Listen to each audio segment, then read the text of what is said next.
Hey guys, I'm Leah and I am the author of the No We Don't Only Carrots Plant-Based Food for Humans cookbook. A friend of mine the other day mentioned that her friend was gluten-free and asked whether or not any of the recipes in my cookbook would be suitable for her diet. And I figured I might as well go through some features, including where to find all of the gluten-free recipes, in a video for you today. So let's go through the book together. I will show you some of the key features and I'm sure it will help your cooking experience to be that little bit better. If you head to the beginning of the book, the contents page, you can see I've broken up the book into the various sections and I have made sure to include in the cookbook both the Australian words and the American words. So as you can see, things like entrees, in America they call that an entree, what we would say main meal. So just an example of something there. I did that also with ingredients. So in Australia we would say add 1 capsicum, but in America they would say a bell pepper. So I have included the American words in brackets so that you know what I'm talking about.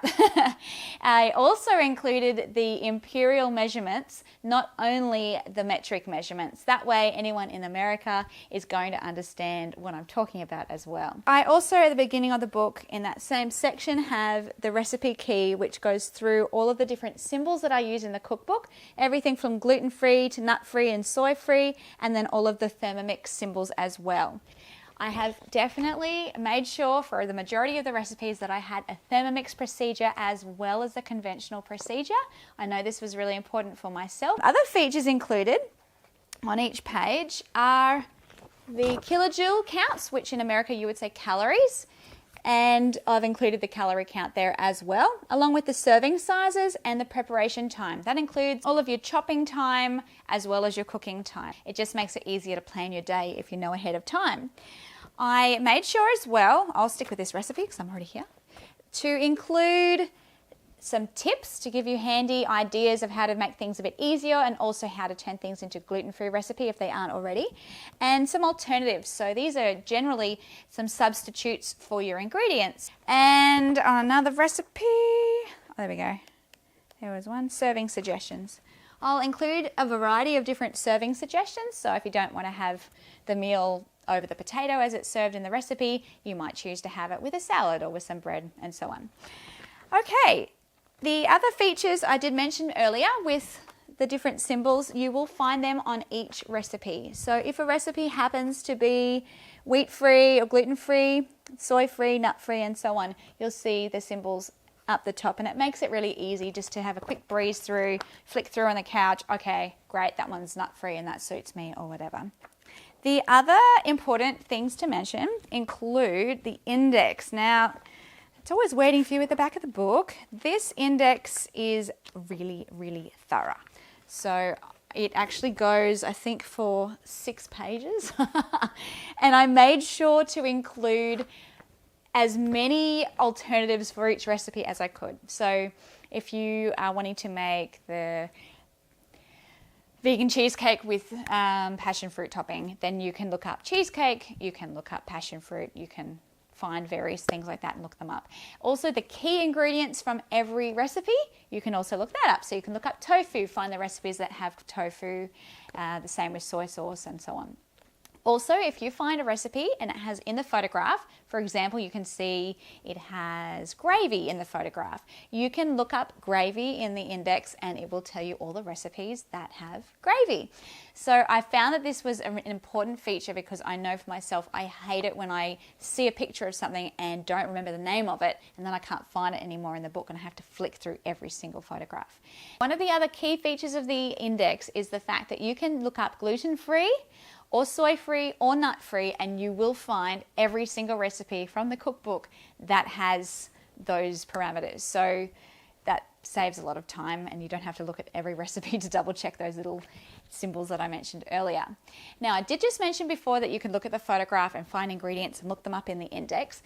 That's another really great thing about this cookbook is every single recipe, yes I will flick for you, every single recipe has a photograph.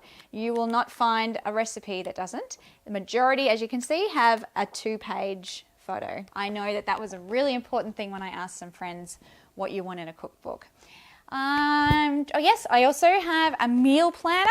I'll find this for you. You can go to your meal planner. It gives you a veggie meal and a fruit meal, and you'll be able to utilize the leftovers for another meal and so on. So that one's really handy. I've mentioned all of the page numbers as well on each of the days. So if it says to have multigrain toast with a smoothie, it will tell you which pages you can find those recipes on, just to make it a little bit easier for yourself.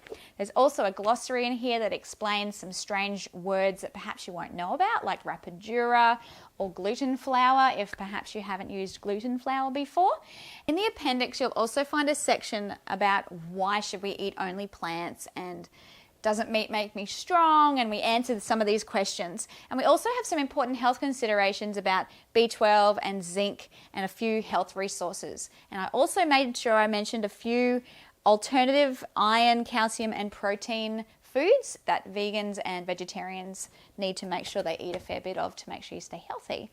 We do have another video coming where I actually answer why I am a vegan and want to give you an idea of what got us started on this health journey. We have plenty more videos coming too, answering questions like where do vegans get their iron, where do vegans get their protein, where do vegans get their calcium, and I give some practical examples of what you can find and have in your cupboard.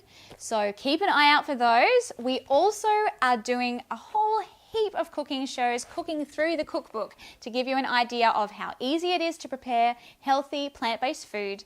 And also we've included our kids in a couple of the videos, and it's a lot of fun to show you that kids can join in too. One of the things I want you to go away with from this video is the fact that I like normal food, and my husband and I did not start out as vegans, and so when we became vegan we wanted normal food. So I've made sure to have things like lasagna, to have pastas, to have meat alternatives like gluten steaks and tofu nuggets, and we have burritos and tacos in there, and then normal desserts too, like cheesecakes and biscuits, which would be cookies in America, and we have custards and just delicious food that is normal. Everything from the super quick, I'm starving, feed me now recipes to meals that will take a little bit longer but will be just as delicious. And a lot of these recipes can be frozen and then reheated later on when you're ready, if you perhaps have time to cook earlier in the week, or you want to make a double batch and have some for next week. So I'm so excited that I had the opportunity today to walk you through my cookbook. If you have any questions at all about how to be a vegan, or about how to veganize a meal that you perhaps really love but it has meat, eggs or dairy in it, just leave a comment below. We also have in the description below all of the links to purchase the cookbook if you don't already have it. It's available on Amazon.com. It's available from the Adventist book centres in Australia and New Zealand. The ebook is available through iBooks and also through my website, notonlycarrots.com. And we of course would love for you to subscribe to the channel and click the bell and make sure you like the video and share it with your friends. Thank you so much for being with us today, and we'll see you soon with another show. Bye.